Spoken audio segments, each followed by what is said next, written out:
estudar o que, professora? Então, hoje nós vamos estudar história, tá bom? Hoje, a data de hoje é 23/6 e nossa aula que nós temos hoje para estudar no nosso livro Geo 2 de História. A formação do povo brasileiro, página 148.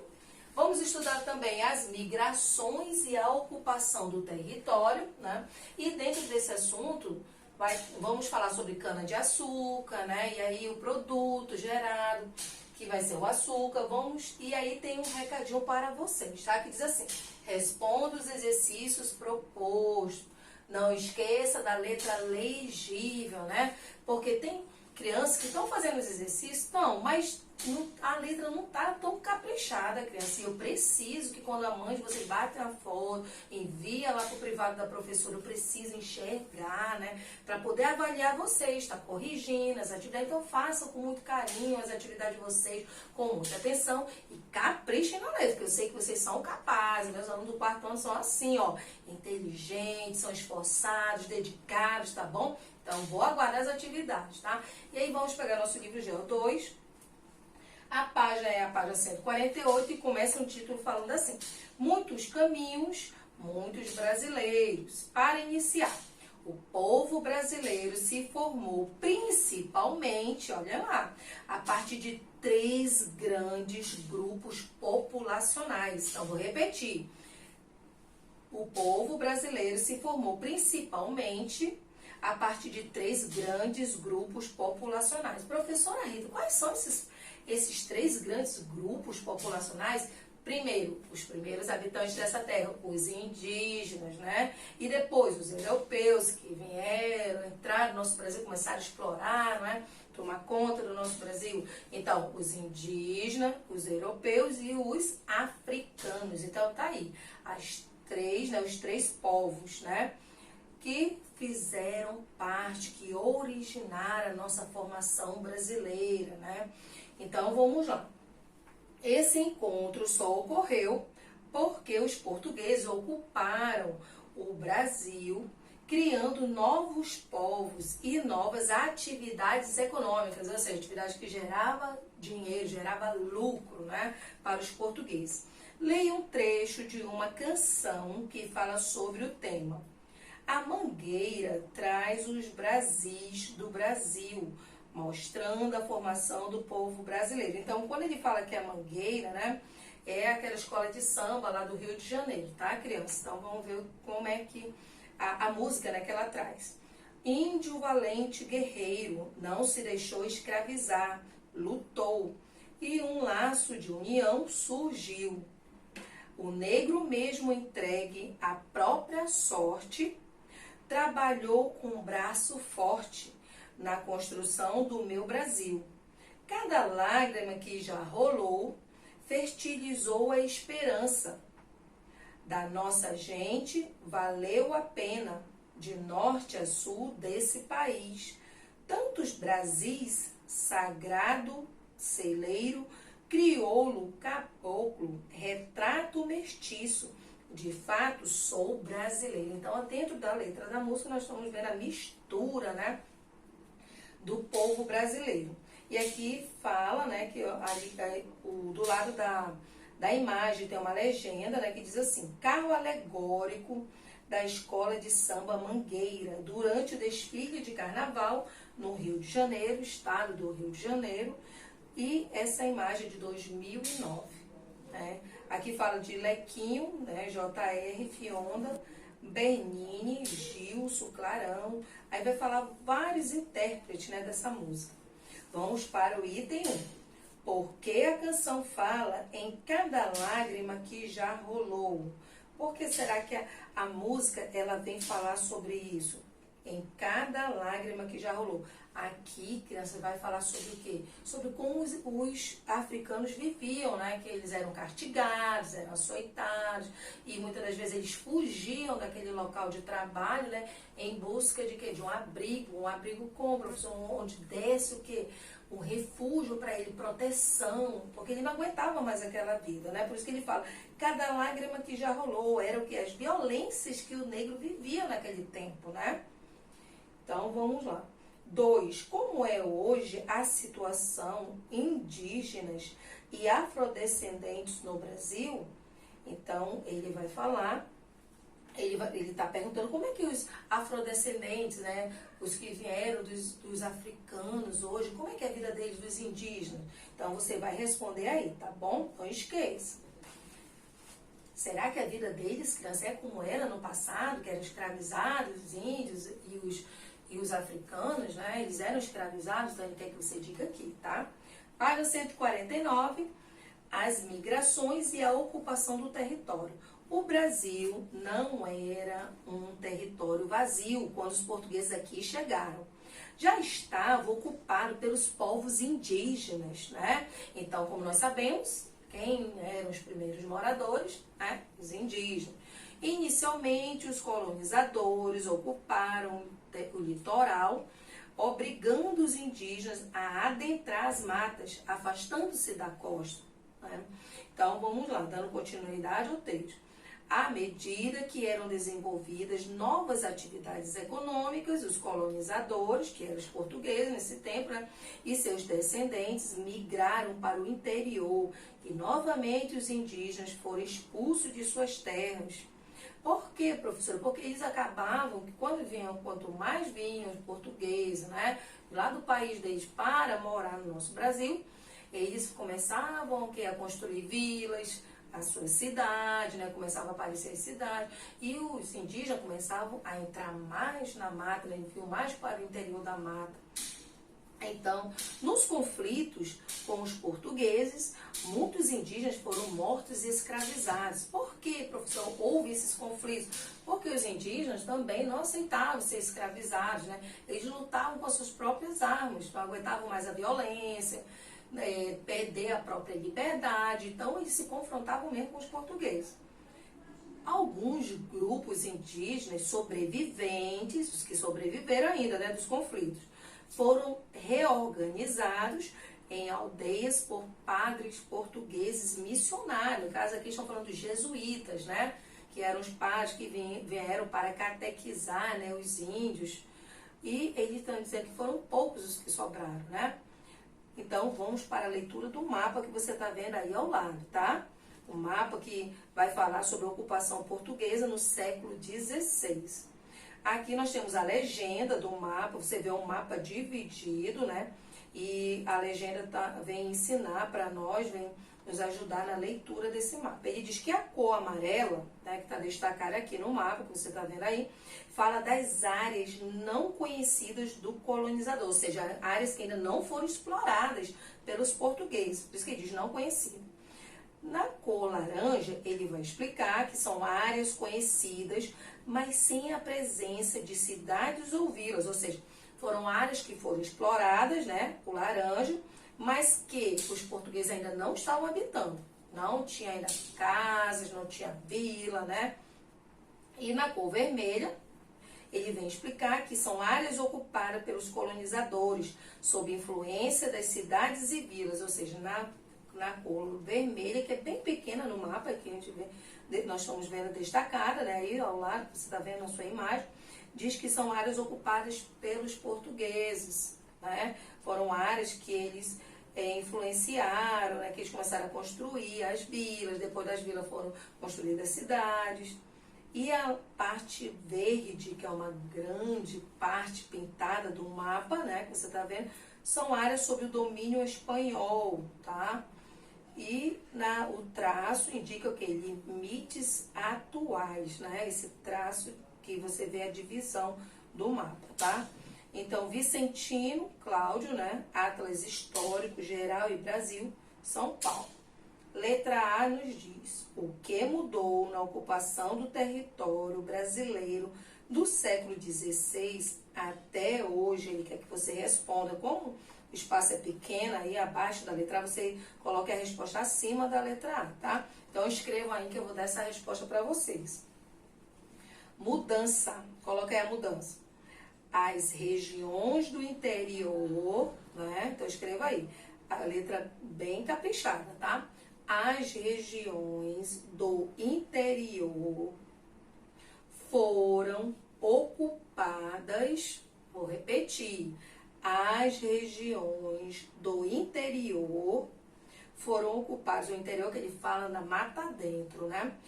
Foram ocupadas pelos francos colonizadores.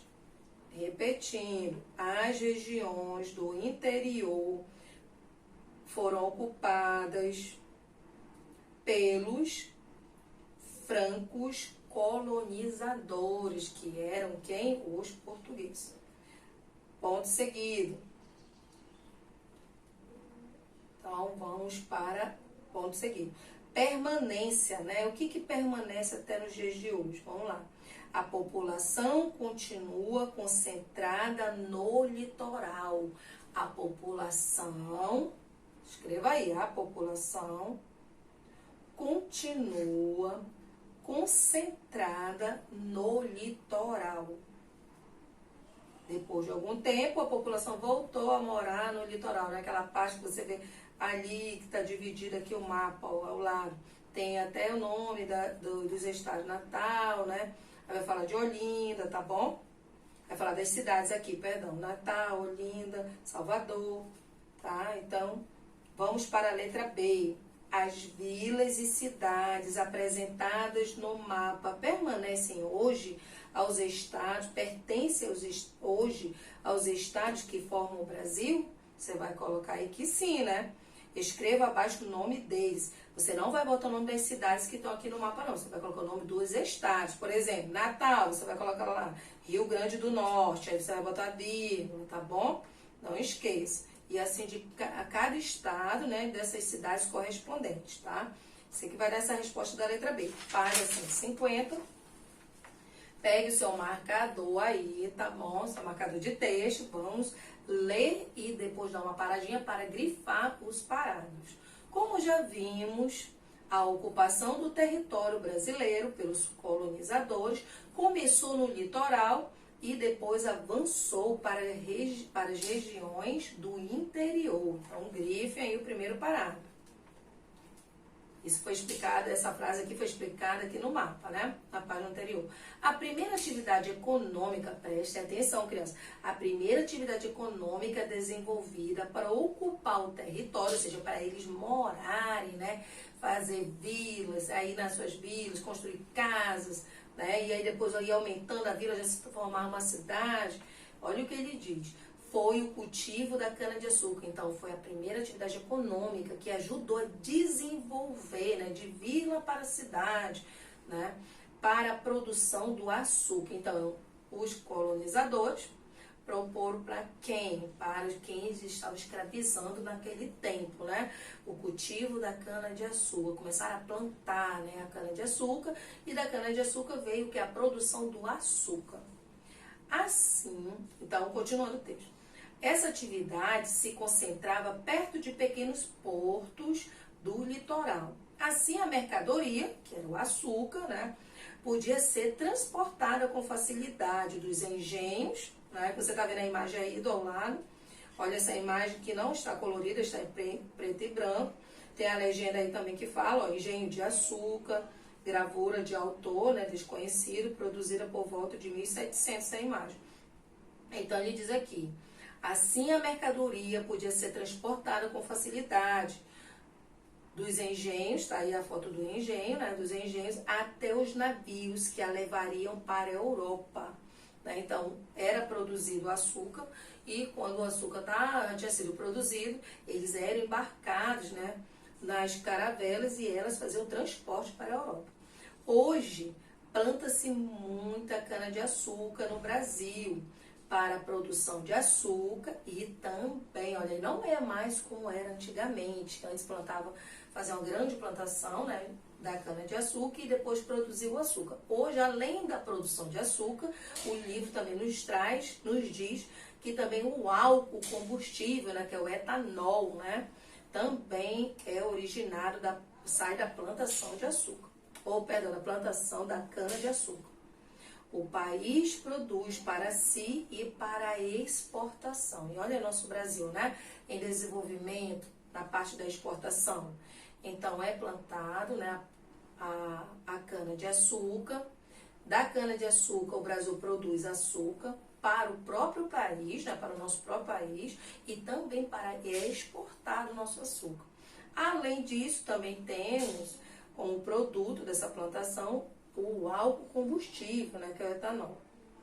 O país produz para si e para exportação, sendo hoje responsável por mais da metade do açúcar comercializado no mundo. E olha aí, criança, que bom saber, né, que o nosso Brasil ele exporta, né, a produção da cana, né, é tão grande que nós até exportamos o nosso produto para fora. Olha, ele ainda dá uma dica, para mais da metade, né, é comercializado para o mundo todo, né? Então vamos lá. Por mais da metade do açúcar é comercializado no mundo todo. O Brasil é responsável pela essa exportação. Então, como você está vendo o sinal do Wi-Fi aí, lá no livro, diz o significado de exportação. Venda de mercadorias para outros países. Já fiz a leitura da legenda do engenho, né, de açúcar. É uma imagem antiga, por isso que está preto e branco. E nós vamos ver agora uma usina produtora de álcool e açúcar. Fica em Valparaíso, no estado de São Paulo, a imagem de 2014. Então, olha a grande diferença, né, do engenho, como você está vendo, né? E também tá a imagem que está bem colorida, bem nítida, de uma usina produtora de álcool, né, e de açúcar. Que bom saber, né, que o nosso Brasil em exportação ele está bem desenvolvido nessa área, né, da cana-de-açúcar. Primeiro, discuta as questões a seguir em dupla e responda, no caso, sozinhos, né? Ou então com a ajuda do seu responsável que está aí na sua casa. Não esqueça, peça ajuda também. Letra A. Quais são as semelhanças entre os engenhos dos séculos passados e a usina de hoje, né? Ele diz aqui o que tem de semelhante, né? Ou seja, o que se produzia no engenho, né, no passado? O que se produzia? Foi dito aqui, né? E na usina, ainda se produz hoje, nessa usina produtora, ainda se produz o que também se produzia no engenho? Então, você vai escrever aí, tá? O que se produzia. B, quais são as diferenças dos dois locais? Qual a diferença do engenho, né, que você está vendo a estrutura, e a diferença também na estrutura da usina? Então, você vai escrever aí, não, a usina hoje é toda o quê? Mecanizada, né? Aí você vai continuar com a sua resposta, tá? Lá no engenho era tudo manual, e continue com a resposta. Posso dar uma dica para você. Página 151, né? Nós estamos na página 51 para finalizar nossa aula de hoje de história. 2. Observe os mapas abaixo e responda as questões. Temos 2 mapas. Primeiro, a economia da América Portuguesa, século 17. Então, tem a legenda que nós vamos ver, né? Aonde foram desenvolvidas, né, as atividades econômicas. Então, vamos lá. De verde, nós estamos vendo aqui na legenda que era o Brasil, né? Na cor laranja, a cana-de-açúcar, onde era desenvolvida. A gente vai ver que era no Rio de Janeiro, né? E a parte do pau-brasil, toda essa área verde, né? Que nós estamos vendo Porto Seguro, Salvador, Vitória, Espírito Santo, não é isso? Então, na cor roxa, nós vamos ver a pecuária, atividade econômica também, e dividida em várias cidades, né, no mapa. Vamos ver que a parte amarela retrata a mineração, né? E a parte que está aqui de lilás está falando de drogas do sertão. E vamos ver também na parte vermelha a produção do algodão. E esse traço que você está vendo na legenda fala de limites atuais, né? Que é o limite que contorna aqui o mapa. Então, nós estamos vendo várias atividades econômicas identificadas dentro do mapa através de qual elemento que nos ajuda? O elemento que fala sobre a legenda, né? Então, a legenda vem nos dizer que em várias partes do nosso Brasil tem aonde é desenvolvida essa atividade econômica, né? Quais são os estados, qual é o tipo de atividade econômica? Vamos para o próximo mapa. A economia da América Portuguesa, século XVIII, ou seja, no outro século, né? E vamos ver o que mudou. Mudou muita coisa, né? Que agora essa atividade econômica se expandiu, se espalhou em todos os estados. Então, vamos ver. O pau-brasil, que era somente nessa parte aqui, né? Que nós estávamos vendo, a cidade de Bahia, Porto Seguro, né? Espírito Santo, aí avançou mais, né? E aí vamos ver também a cana-de-açúcar, né? Vamos ver a pecuária que se espalhou em todos os estados, como nós estamos vendo aqui, Minas Gerais, né? A parte da região sul, continuou também com a parte da pecuária, a mineração, que a mineração era pouco, né? Estava desenvolvida em poucos estados, agora ela se espalhou, a gente está vendo aqui que a mineração também se espalha nos estados. Vamos ver a parte das drogas do sertão, principalmente na nossa região norte, né? As drogas do sertão, a produção. Vamos ver o fumo, né? Que o fumo não apareceu no mapa da economia da América Portuguesa no século XVII. O fumo já vem aparecer agora, no século XVIII. E também continua com a produção do algodão, tá? Vamos para o 3, pergunta de número 3. Quais atividades econômicas surgiram no território brasileiro entre os séculos XVII e os séculos XVIII? Então, você vai escrever como, professor, eu vou escrever? Como está aqui na legenda, você vai escrever todos os nomes que estão na legenda, tá? Pau-brasil, né? Extração do pau-brasil, a cana-de-açúcar, a pecuária, tudo que tem aqui você vai escrever aí na questão 3, tá? Tire as respostas da legenda. 4. Quais as atividades econômicas, né? Quais atividades econômicas havia em seu estado no século XVIII? Então, você vai lá no segundo mapa e vê qual era a atividade que havia no nosso estado, que está de lilás, é a dica, hein? A dica que eu estou dando é de lilás. Vai na legenda e vê qual é o quadrinho que está de lilás, o que fala, qual era a atividade econômica do século XVIII aqui do nosso estado, tá? Coloque a resposta. Finalizando a nossa aula de hoje, né, que foi muito boa, uma aula muito produtiva na nossa aula de geografia, né, da nossa aula de história, né, a professora Rita, da aula de história. Finalizando a nossa aula de história, ó, fica meu beijo, que Deus abençoe e até a nossa próxima aula de história. E amanhã nós temos aula de quê? Temos aula de matemática, não esqueça, vou estar esperando vocês, tá? Tchau, criança!